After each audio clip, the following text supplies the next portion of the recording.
Muy bien, vamos primero a felicitarlos por llegar en medio de este diluvio y en medio de tanta congestión. Ya esperamos suficiente, los que no alcanzan a llegar la escucharán la grabación. Bueno, estamos mirando Apocalipsis, lo hemos ido desglosando versículo por versículo y estamos llegando al capítulo 3 hoy. En este capítulo 3, el Señor Jesús continúa dando un mensaje a las iglesias y, así como lo hizo en el capítulo 2, una por una, llegamos a la conclusión de que son mini cartas que el mismo Señor Jesús envía a las congregaciones históricas de esa época, pero que cuando el Espíritu Santo dice al final de cada una de ellas lo que el Espíritu dice a las iglesias, entonces nos incluye a todas las congregaciones hasta que el Señor Jesucristo retorne. De manera que no solamente estamos mirando el plano histórico, sino que estamos mirando el plano profético en cuanto a que los consejos que se le dan a los ángeles, que ya sabemos que son los pastores, el apóstol Juan, celoso de cuidar a los líderes de cada congregación, no pone allí sus nombres. El imperio tenía la mira puesta en cada uno de aquellos que profesaban ser cristianos, entonces no los exhibe. Por eso le dice en cada una de estas iglesias, encabeza de la siguiente manera: escribe al ángel de la iglesia en Sardis. Y miramos que el Señor habla muy en serio con la persona o personas que colocan a dirigir una congregación local, porque como vimos en el capítulo 1, en la visión que Juan tiene, en su mano derecha, en la del Señor Jesús, hay 7 estrellas, ¿sí? Y esas estrellas son los ángeles de cada una de las iglesias, o sea, los pastores, pensémoslo así. Santiago, el hermano del Señor Jesús, dice: no os hagáis maestros muchos de vosotros, porque recibiréis mayor condenación. O sea, la persona que el Espíritu Santo coloca a dirigir y a enseñar es pasada por un rasero mayor, porque se supone que está entregando lo que Dios quiere a cada una de las congregaciones. Bueno, entonces el destinatario en este caso es el pastor de la congregación que está allí en Sardis. Y el Señor Jesús le dice a Juan: escribe. No es una sugerencia, no es si le parece, cuando le quede tiempo. A pesar de Juan estar exiliado, gracias hija, preso en Patmos, es una orden la que recibe de parte del Señor. A pesar de Juan ser un hombre ya muy adulto, superando los 70, 80 años, el Señor Jesús le sigue hablando como a un soldado, como a un discípulo. Y Juan obedece, no se queja, no dice como tan incómodo es escribir en este lugar, tampoco le dice eso. Estoy muy anciano, no, muy cansado, he sido testimonio durante mucho tiempo, para nada. Entonces a este Juan, que es el apóstol que recibe de parte del ángel al cual, ahora sí estoy hablando de un ángel angelical, el Señor Jesús le ha entregado el mensaje que a la vez el Padre Celestial le ha dado al Señor Jesús, porque se llama la revelación del Señor Jesucristo que Dios le dio. Ahora se la entrega a Juan y Juan nos la transmite a nosotros por el Espíritu Santo a través de estos escritos que nosotros llamamos Biblia, que se han preservado precisamente por el cuidado que Dios ha tenido de ellos para cada uno de los creyentes que tengan acceso. Entonces es una orden a Juan. ángel, vuelvo y te digo, es el pastor en esa congregación. No sabemos su nombre, pero sí sabemos su responsabilidad. De la iglesia recordemos que la iglesia no le pertenece a ese ángel, sino que ese pastor le pertenece a esa iglesia. Es un don que Dios le ha regalado a esa congregación local. No hay ningún documento que el Señor Jesús le firme a los líderes de una congregación para decir que ellos son dueños de ella. No, la congregación es dueña de ellos. Y esta iglesia está en Sardis, no es de Sardis, porque la iglesia le pertenece al Señor. De manera que Sardis es una privilegiada de tener de parte de nuestro Padre Celestial que está en el tercer cielo y el Señor Jesús que está ahí ya sentado a su diestra porque ha resucitado y ha ascendido y está glorificado, que tenga un punto de predicación en Sardis allá, en esa época. Como ocurre con todas las congregaciones locales que actualmente hay en los diferentes sitios de las ciudades alrededor de toda la tierra. Ojalá las ciudades entendieran eso. Pero bueno, en cuanto a Sardis, estos datos sí pues son de enciclopedia, está a unos 45 kilómetros de Tiatira, antigua capital de Lida. Era conocida porque allí había muchas factorías de lana. Descubrieron el arte de teñir la lana precisamente. Eso no es que cualquiera vaya teñiendo cualquier cosa así, no, allí lo descubrieron.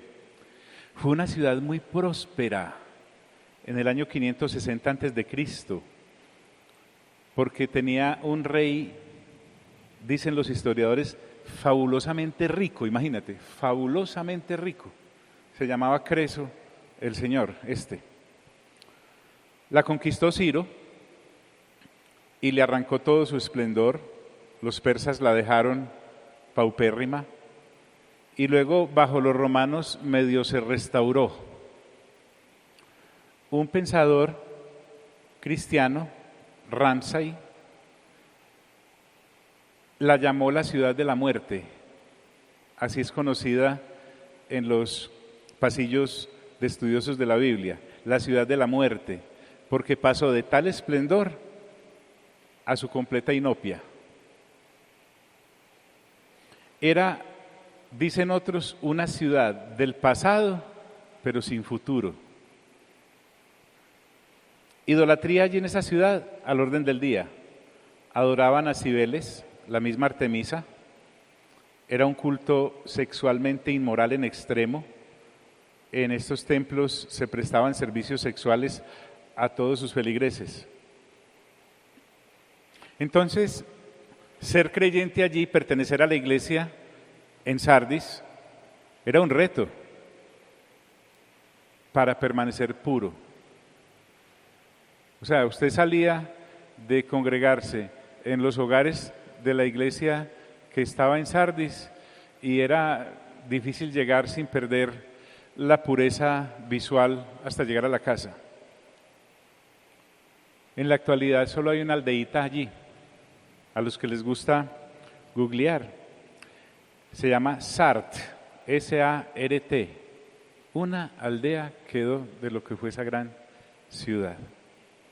¿Por qué hablamos así? Para mirar el contexto de la situación. El Señor Jesús está en el tercer cielo, sentado a la diestra de nuestro Padre Celestial, pero está muy al tanto de lo que ocurre en las ciudades aquí en la tierra durante todas las épocas hasta su retorno. No fue que se fue y después hablamos, no. Él está constantemente haciendo presencia a través de las iglesias en cada una de nuestras ciudades. ¿Cómo se le presenta a este pastor, a este ángel, allí en la iglesia de Sardis, el Señor?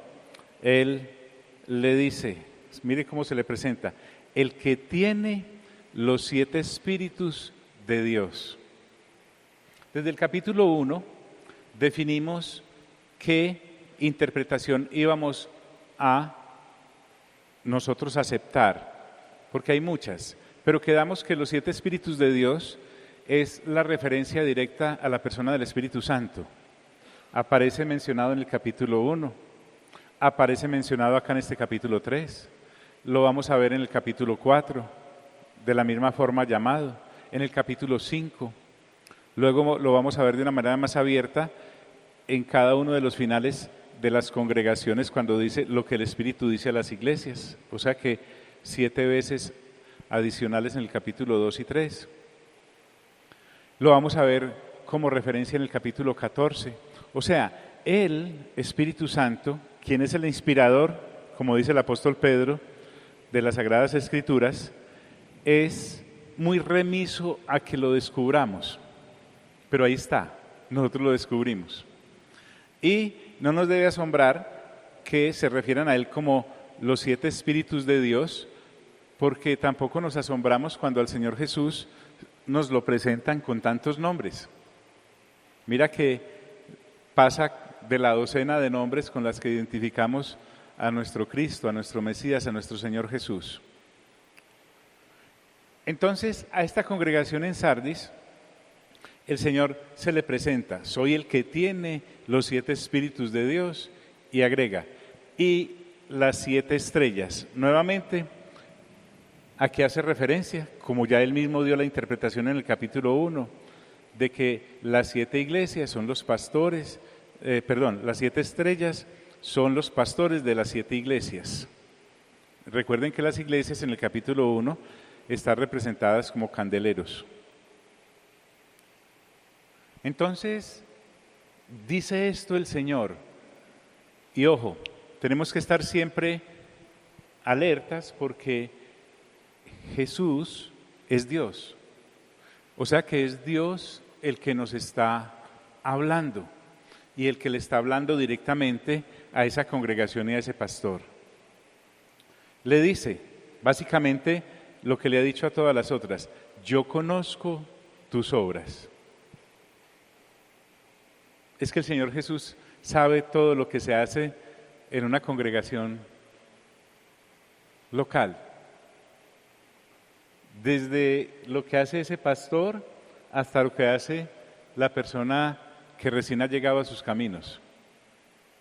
Además, ¿cuál es el comportamiento moral, doctrinal? Como ya lo vimos en las anteriores congregaciones, el Señor Jesús le presta mucho cuidado a la doctrina.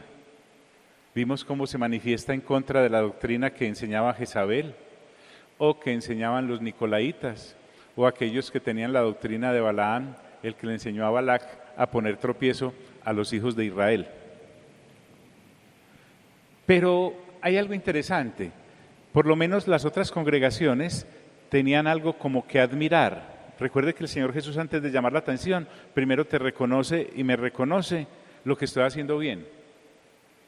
Pero resulta que en esta congregación el Señor pasa directamente de lo que acaba de hacer, presentarse, identificar al pastor de esa congregación y la ciudad de esa congregación, a llamarle la atención. De una, el correazo va de una.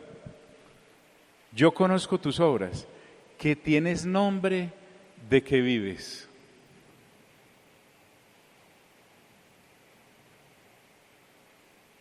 Pareciera que tiene mucha relación con lo que le había pasado a la ciudad.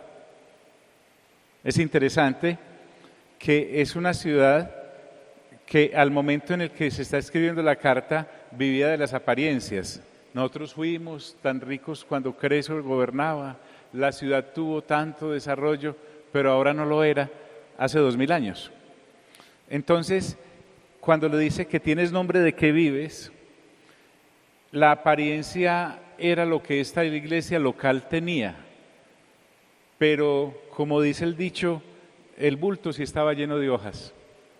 No tenía sino apariencia de iglesia y no sé cómo se llamaría, tal vez el avivamiento de los tiempos, no sé, pero no era sino de nombre. Que tienes nombre de que vives, y mira lo que le dice, y estás muerto. Ese pastor en esa congregación estaba más seco que ningún otro. Espiritualmente no había nada en él para entregar. Y de esa forma estaba administrándole al Señor su iglesia. ¡Qué temor! El líder y la congregación misma aparentaban vida. La gente seguramente, como le pudo haber pasado al profeta Samuel cuando fue a la casa de Elí para ungir al siguiente rey, pensó que era el uno, pensó que era el otro, pensó que era el otro, y realmente era David, el que ni siquiera estaba. La gente puede ser engañada, tal vez por su falta de discernimiento, tal vez porque son nuevos, tal vez un creyente espiritual sí podía detectar lo que estaba ocurriendo en esa congregación, pero ellos vivían de apariencia, tanto el líder como los congregados, no todos, pero sí la gran mayoría, aparentaban vida. Sin embargo, ante Dios, él estaba muerto y estaba muerta la congregación.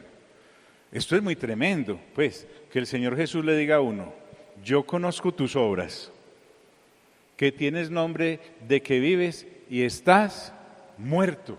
Rayos. Un pensador, Erdmann, exploró un poquito estas apariencias, basado en lo que se hace hoy en muchas congregaciones. Posiblemente tenían buena asistencia, ¿sí? A nosotros ya la asistencia numerosa no nos debe descrestar, porque descubrimos que en Lucas, que el Señor Jesús le dice a sus discípulos: no temáis manada pequeña, porque a vuestro Padre le ha placido daros el reino. Entonces esto no es de muchos.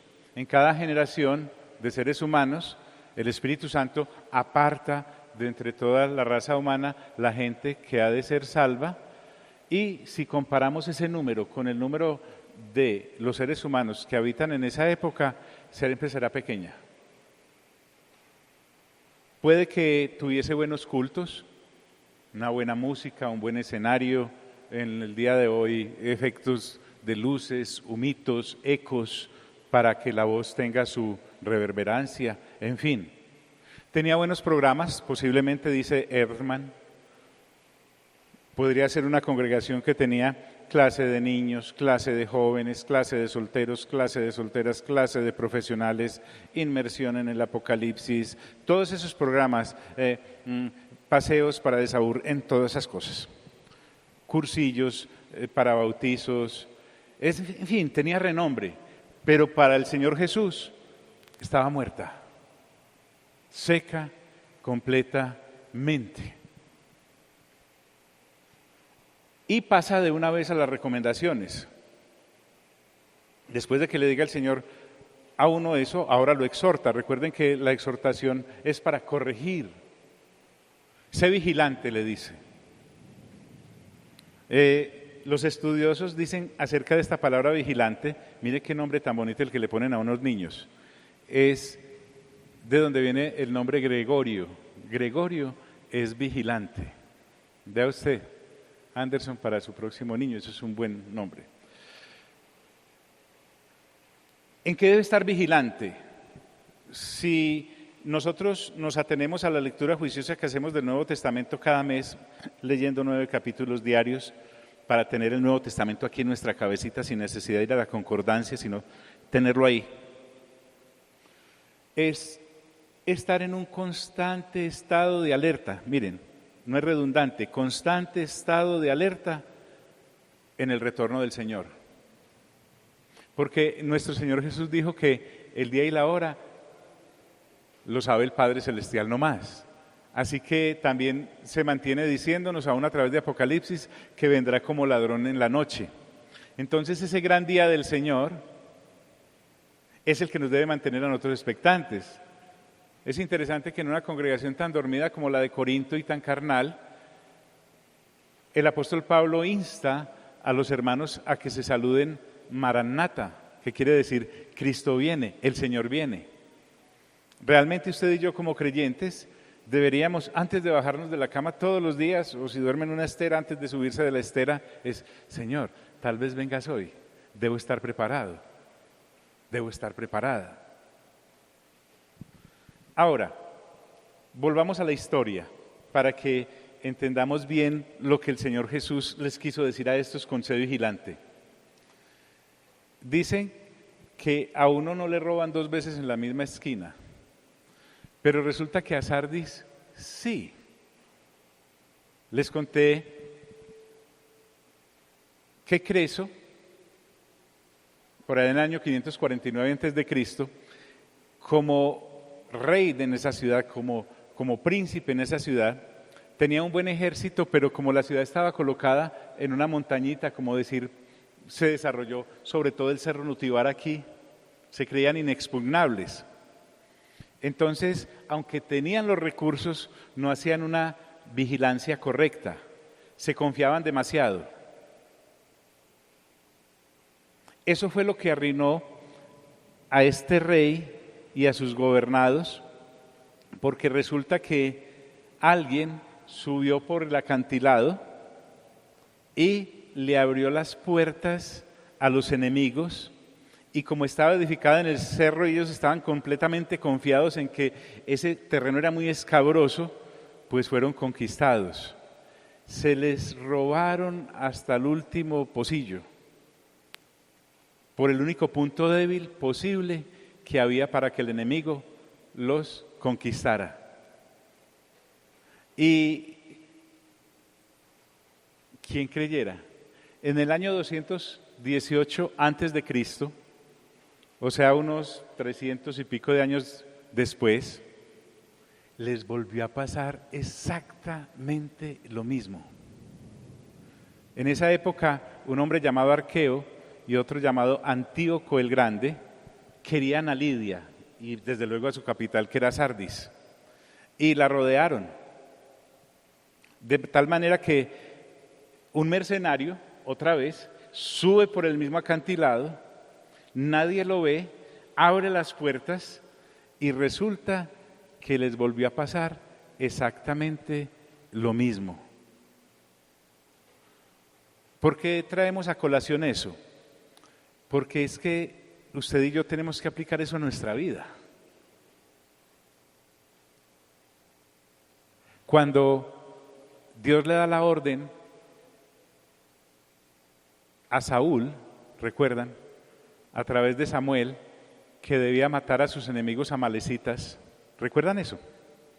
Y Saúl perdonó al rey, eso sí, mató a todos los niños y a todas las mujeres, pero a él le pareció muy no matar al rey amalecita, Agag, creo que se llamaba, no recuerdo bien.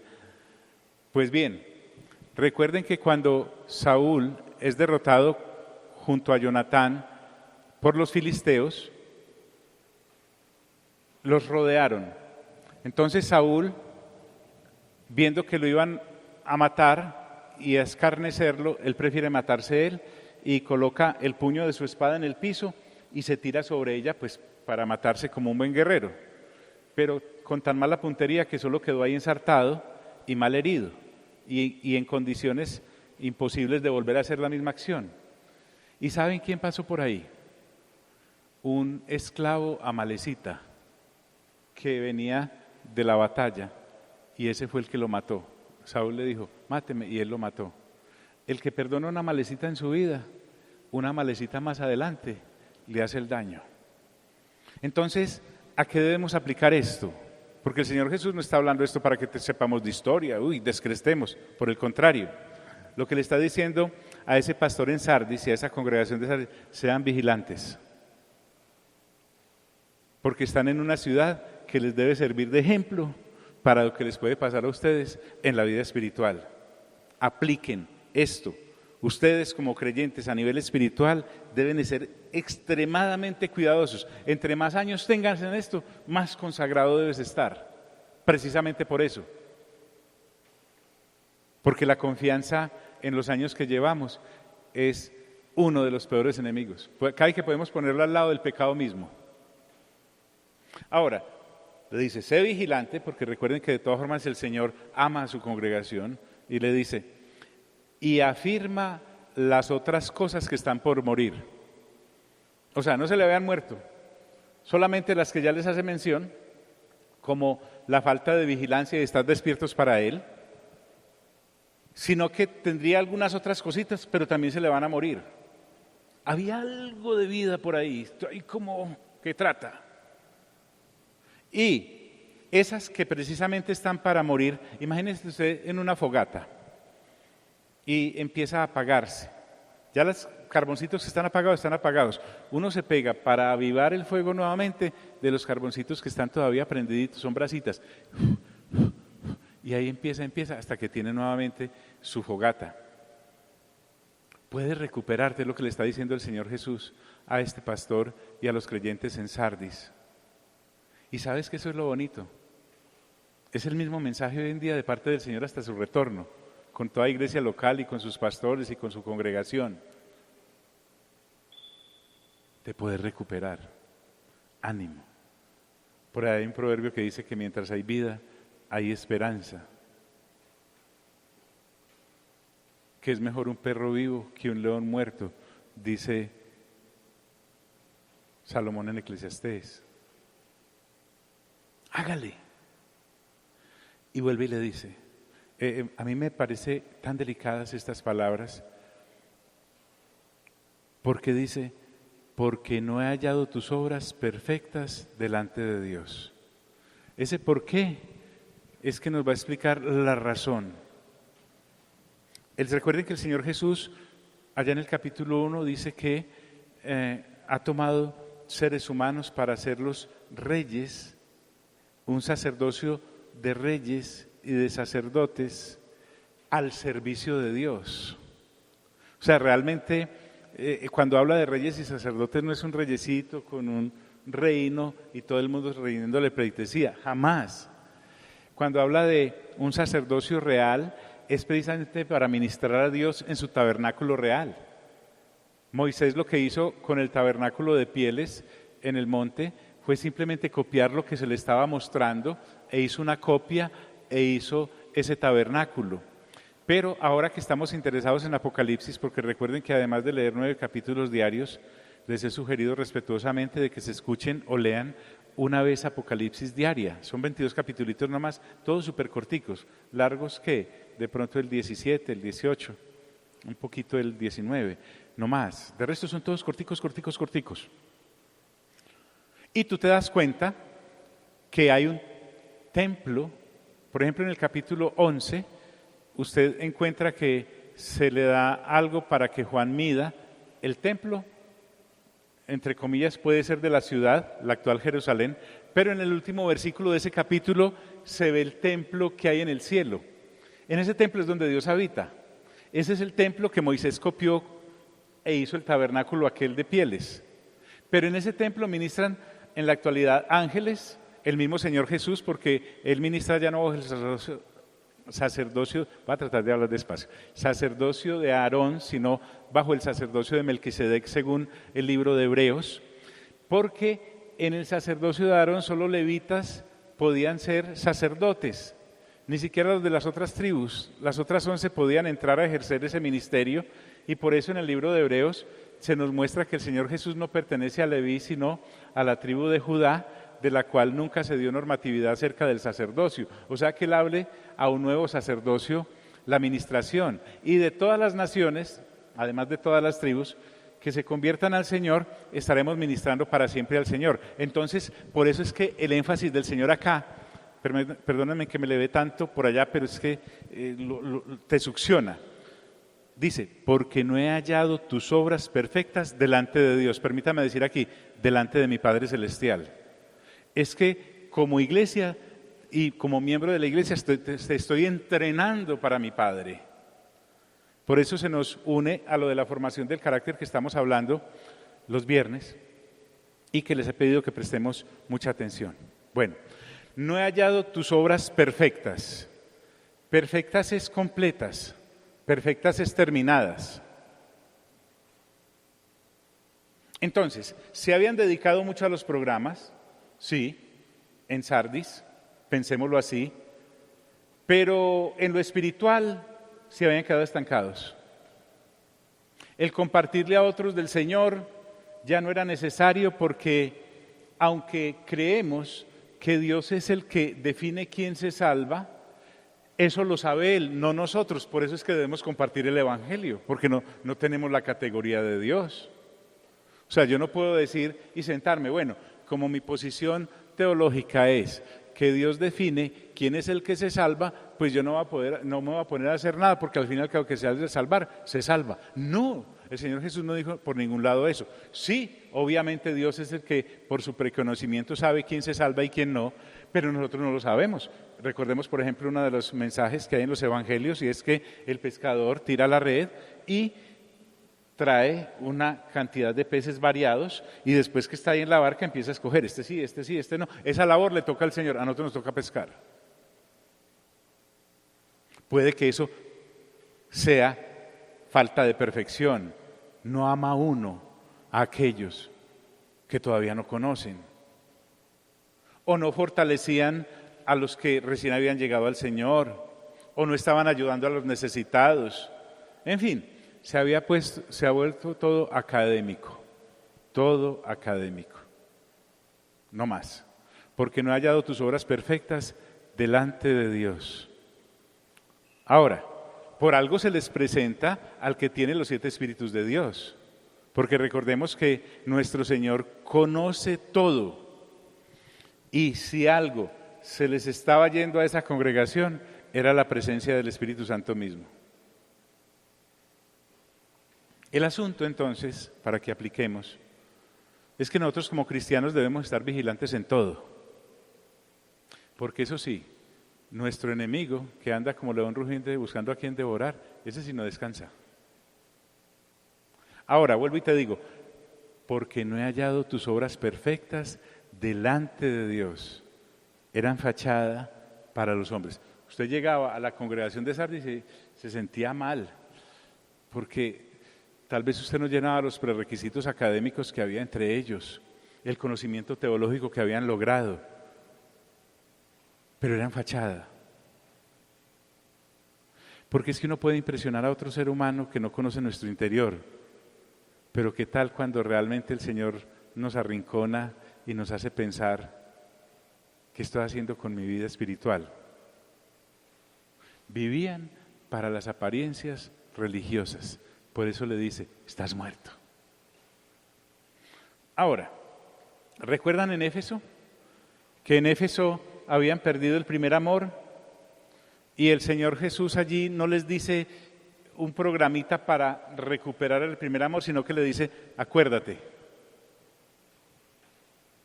Cuando el río se crece, todo lo que se lleve el río hay que buscarlo río abajo, pero en este caso, lo que se perdió hay que buscarlo río arriba.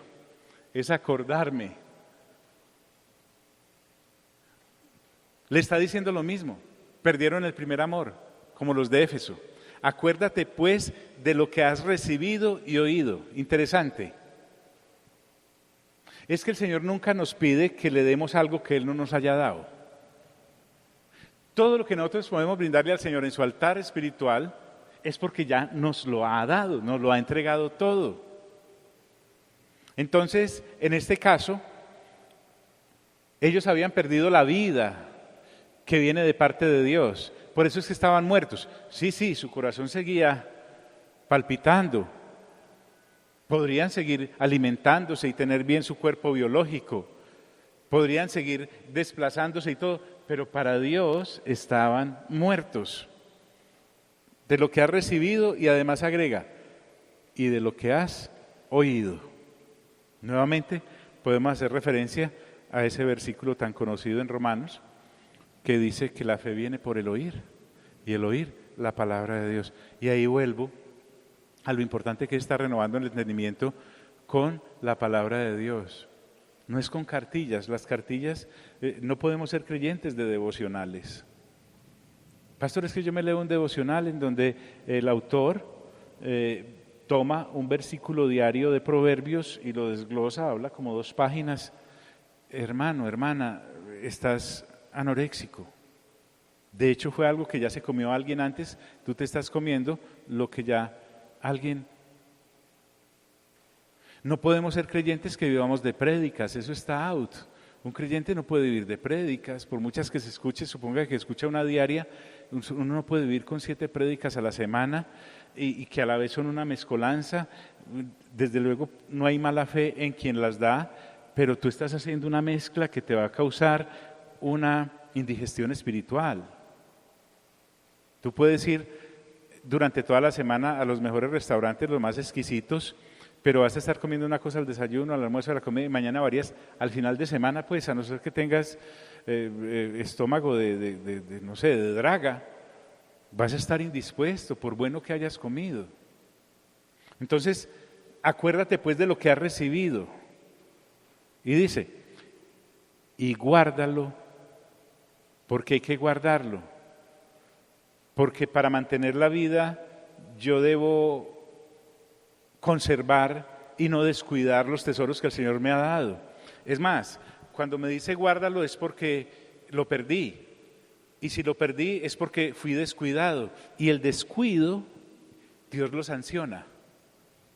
Porque es que Él nos ha entregado lo mejor, lo perfecto, lo único, a través del Señor Jesús.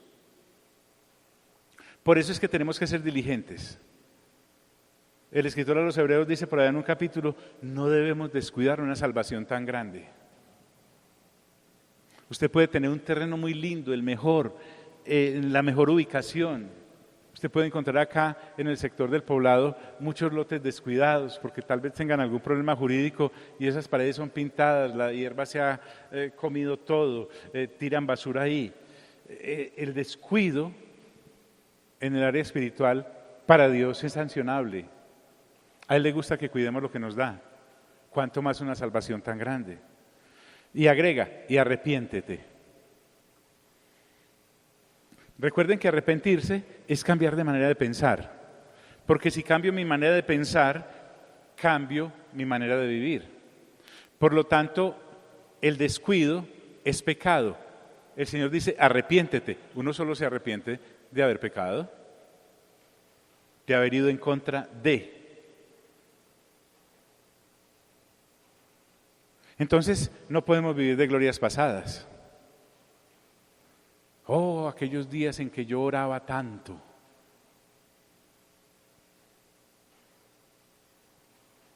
La oración es flor de un día. Es diario. No me sirve la de ayer. Todo lo que yo leía de las Sagradas Escrituras. Pastor, yo me aprendía versículos y versículos y versículos. Bueno, y leía. No se trata. Por favor, ya no estamos para eso. Y mucho menos en este final de los tiempos. Bueno, no le hagamos caso. Señor, es que echa mucha cantaleta también. El Señor dice, bueno, usted verá. Pues si no velas, mire qué importante esto. Qué enorme responsabilidad la del ángel en Sardis. El ángel en Sardis, el pastor de Sardis, es el atalaya para esa congregación. El ángel en Sardis debe orar así los creyentes no oren. El ángel en Sardis debe tener sobredosis de Biblia diaria, así los creyentes no hagan sino lo del versiculito que les dije cada mes. Porque sobre él recae esa responsabilidad de estar guiando. No Él es el Salvador, jamás, nunca, pero sí es el encargado de presentarle el Salvador y Señor a esos congregados. Soy el atalaya. Entonces, qué susto. Pues si no velas, vendré sobre ti como ladrón. O sea, el Señor mismo se abroga el derecho de sancionar al líder de esa congregación, al pastor. Y como ladrón no es que venga a robar porque la iglesia le pertenece al Señor, sino que viene sin avisar. Y pensaría yo que sí y no, porque esto es un aviso. O sea, ya te avisé una vez, prácticamente ha venido avisando varias veces a Sardis.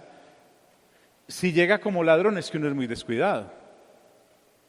Miren que el Señor no es como aquel que tiene una finca y dice, voy a llegar de sorpresa a ver qué está haciendo el mayordomo. Preciso, allá lo encuentra en la piscina. Preciso, allá lo encuentra en la cama principal. Preciso, allá lo encuentra usando las pantuflas de la señora. Preciso, allá.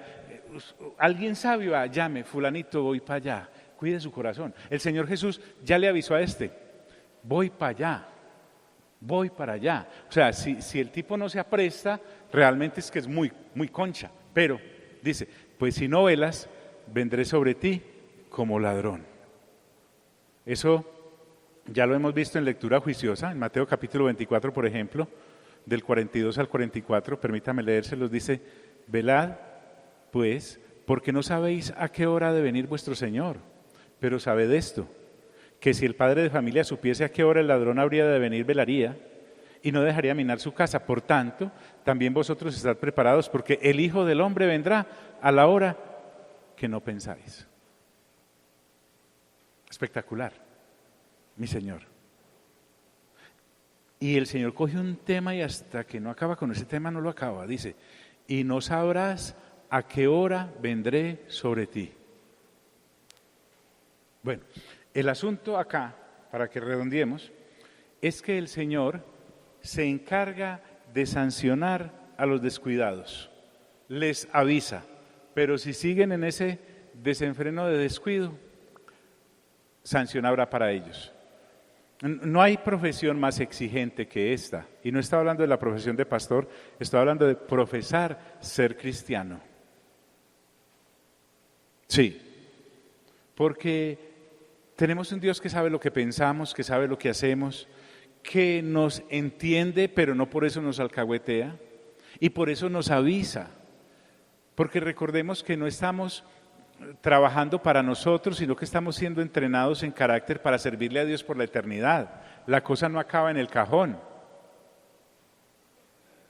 Los que hemos tenido la disciplina del estudio, de la academia, recuerde usted, por ejemplo, para esos exámenes que eran uno encima de otro, hasta te quedabas tarde en la noche con los pies metidos en agua fría para no dormirte porque tenías que rendir. Esto es eso y más.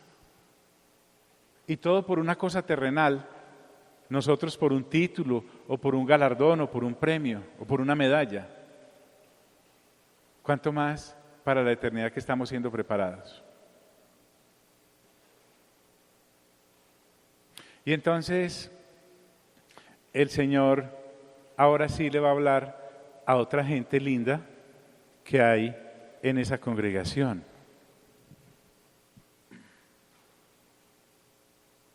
Le dice al pastor, qué pena que Dios le diga a uno que conoce más Él, desde luego porque es Dios, la gente que se está congregando, que el pastor que tiene a esas personas ahí todos los días. Había una gente linda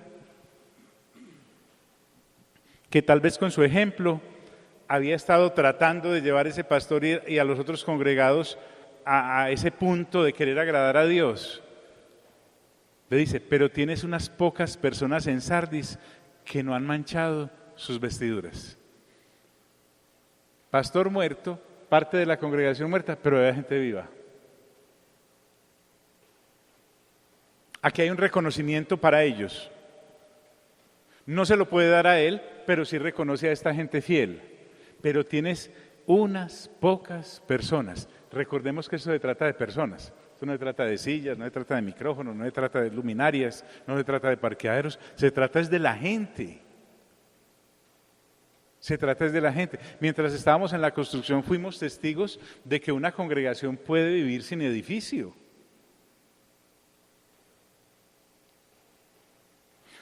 Pero tienes unas pocas personas en Sardis que no han manchado sus vestiduras. Esta gente fiel se caracterizaba por apostarle a la santidad, porque vestiduras acá limpias, vamos a ver en Apocalipsis, son las acciones justas de los santos. Gente que se dedica realmente a pulirse moralmente, a tener comunión, al tener tu comunión espiritual con el Espíritu Santo, pero se llama Espíritu Santo, pues algo se te pega. Te pasa lo del perfumista, que tenía un auxiliar que cada vez que llegaba nuevamente allá a su aldeíta, todos le decían, como hueles de bueno. Dice, no, es que así huele el taller donde trabajo. Está lleno de aromas. Si tú y yo pasamos tiempo en la presencia del Espíritu Santo, créanme, algo se nos pega. No sé si usted en la universidad recuerda, usted no fumaba, pero sus compañeros sí, usted llegaba oliendo a Cusca. Es lo mismo. De lo que yo impregne mi vida espiritual a eso, y si tengo comunión con Dios, pues de Dios tendré su olor.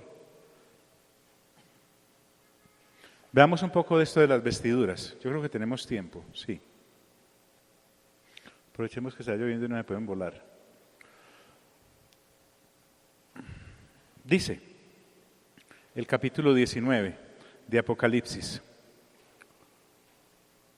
Es interesante que el capítulo 19 está después del capítulo 18 y no me estoy burlando. En el capítulo 18 se nos muestra la sanción a la gran ramera, a la Babilonia, llena de cuanta porquería. Cuando lleguemos allá hay que traer jabón y agua porque nos tenemos que bañar después de pasar por cada uno de esos capítulos, de la asquerosidad en la que la humanidad se va a sumir. Y ya está sumida. Pero en el capítulo 19 se nos muestra el otro panorama. ¿Cuál es el problema con Apocalipsis? Que la gente, en su ánimo curioso, no de agradar a Dios, sino de aprender qué va a pasar en los últimos tiempos como buen chismoso, se mantiene averiguando por el sello del 666. Entonces en ese capítulo 13, en el último versículo, el número de la bestia es número de hombre, entonces averigüe si fue Nerón, si fue fulano, si fue fulano. En la actualidad todos los candidatos que hay. En vez de estar mirando, por ejemplo, que en el capítulo 7 hay 144,000 que son sellados con el sello de Dios. Y más adelantico, en todas esas plagas, dice que no podían tocar a los que habían sido sellados con el sello de Dios. Hay un sello mayor y más grande y más bonito y más santo que el 666. Qué interesante, ¿cierto? Entonces, en este capítulo 19 dice con respecto a la novia y a ella o a la esposa, se le ha concedido, se está refiriendo a la esposa. Recuerden que Dios es el iniciador de todo. Miren el mismo efecto acá. No es que la esposa se hizo, sino que Dios le concedió. Usted se traslada ya a Efesios capítulo 5 y encontrará que Él dice que Cristo para sí mismo ha hecho una iglesia gloriosa, sin mancha, la ha limpiado. Él es el que hace, nosotros somos los que nos disponemos. Y a ella se le ha concedido que se vista de lino fino, porque el lino fino delante de Dios, para Él permitirnos vestir así, es porque por dentro estamos así. Dios no permite que haya una cosa sucia por dentro y nos veamos limpios por fuera. No. Tanto será que en el capítulo 6, cuando se abre el quinto sello, hay una protesta allí y le dicen al que está sentado en el trono, ¿hasta cuándo no vas a vengar la sangre nuestra que fue derramada por los que habitan allá en la tierra? Y les dicen que no, que tranquilos, que deben esperar un poquito más de tiempo, porque faltan todavía muchos que deben ser asesinados como ellos para llegar allí. ¿Y saben qué les dan de consolación? Les dan ropa. Que un regalito hasta allá en el cielo calma a la gente. Les dan vestiduras. Entonces, que se vista de lino, y especifica, limpio y resplandeciente, sin mancha, que ilumina, que se puede ver y aclara. No hay mejor explicación para las Sagradas Escrituras que las mismas Sagradas Escrituras. Porque el lino fino es las acciones justas de los santos. Recuérdenme, aquí no estamos hablando de salvación porque la salvación es por gracia, ¿sí? Pero la vida espiritual, nosotros debemos avanzar en ese proceso de santificación. Diría un pensador llamado Sweet acerca de las acciones justas. Miren qué bonito lo resume él. Es la suma de las santas acciones de los miembros de Cristo, operadas en ellos por su Santo Espíritu, y que conforman lo que aquí se llaman vestiduras, las acciones justas de los santos. Tan importantes son estas vestiduras que el Señor las menciona Y si Él las menciona, es porque son importantes. Uno puede cultivar la lectura de Apocalipsis de muchas maneras. Lo hago con un grupo los jueves y hemos decidido entrar, además de la lectura diaria de Apocalipsis, que en ellos la exijo, decimos, bueno, vamos a mirar el Apocalipsis desde el punto de vista de vestiduras. Busquemos qué significan las vestiduras. Luego, miremos Satanás y los demonios, dónde comienzan y cuál es su fin. Ahora miremos los ángeles de Dios, desde dónde comienzan y hasta dónde llegan. Ahora miremos cuántas veces aparece el Señor Jesús en Apocalipsis y lo hacemos. Miremos el Espíritu Santo y lo hacemos. Miremos a nuestro Padre Celestial y lo hacemos. Miremos cuántos terremotos aparecen en Apocalipsis. Ni siquiera para aprendernos eso de memoria, sino para familiarizarnos con el texto. Porque yo no puedo llegar a Apocalipsis a tratar de entenderlo de una vez, aunque es un libro extremadamente fácil.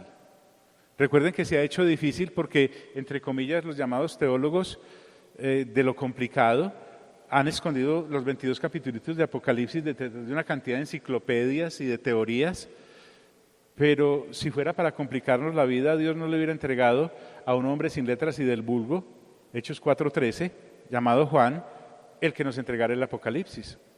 Y Juan tampoco estuvo ahí como para enredarnos. Además se llama revelación, no se llama confusión, ni nada de eso, ni complicación, se llama revelación. Entonces familiarizarte con el texto te sirve mucho. Entonces nosotros estos martes no queremos volvernos unos académicos del libro de Apocalipsis, sino unos vivientes del libro de Apocalipsis. Porque es que además la gente merece, nuestros vecinos, nuestros familiares, así no crean, que les demos un panorama correcto de los últimos tiempos, no la especulación. Y otra cosa que hemos hecho en ese grupo, que quiero transmitírsela a ustedes, es menos internet y más Biblia. Porque no, es que ya por allá identificaron, hay gente que ya hasta le da el número a uno de cédula del anticristo, pero por favor, no es así. Que entonces, que los animales esos raros que describen en el capítulo 9 y 10 y en el 8 son los helicópteros artillados, pero por favor, eso no nos corresponde a nosotros. Entonces, en ese orden de ideas, es que debemos entrar en la bendita palabra de Dios. Pero dejemos hoy por hoy ahí. Solo voy a anunciar que en el versículo 4 sigue diciendo el Señor, ya de Apocalipsis, en el capítulo 3, que esos de vestiduras andarán conmigo en vestiduras blancas, y lo refrenda. Entonces mira, a los de Sardis les habla de unas vestiduras actuales de hace 2000 años, ahí, en Sardis. Pero además les dice que en ese futuro glorioso también tienen unas vestiduras preparadas para caminar con Él para la eternidad. Y esto me parece muy bonito, porque hay gente que dice, pero mire que aquí en el capítulo 14 dice que son 144,000 que irán con Él para arriba y para abajo cantándole, pero hay un pequeño problema ahí para mí, porque aquí dice que son vírgenes. Ya no califico. No, es que uno puede calificar por muchos otros lados. Mira, aquí no está poniéndole ese requisito a los de estas vestiduras blancas. ¿Les parece maravilloso? Es un privilegio ser invitado por Jesús a caminar con Él. Pero yo no debo esperar al futuro, me consagro allá. Es como el mal estudiante que dice, estudio para el final. No, yo vengo estudiando desde enero, ya cuando llega noviembre yo ya tengo eso aquí. No tengo que ponerme a trasnochar ni nada de eso. Es lo mismo acá. Yo no voy a esperar a consagrarme allá, que a propósito ya no habrá tiempo, sino que es desde acá, en pureza, en santidad y en este caso, para siempre.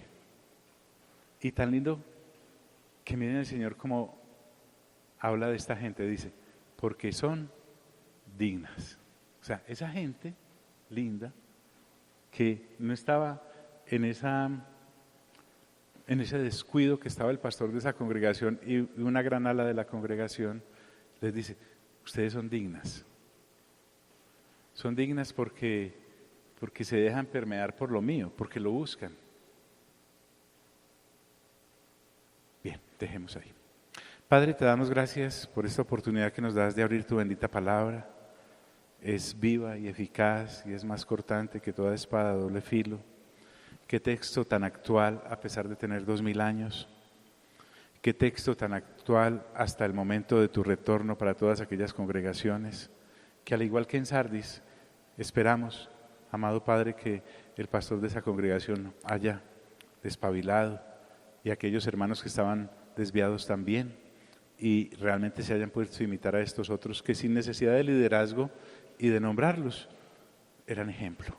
Qué bueno ser ejemplo aún en medio de personas que, diciéndose cristianas, no se consagran del todo a ti.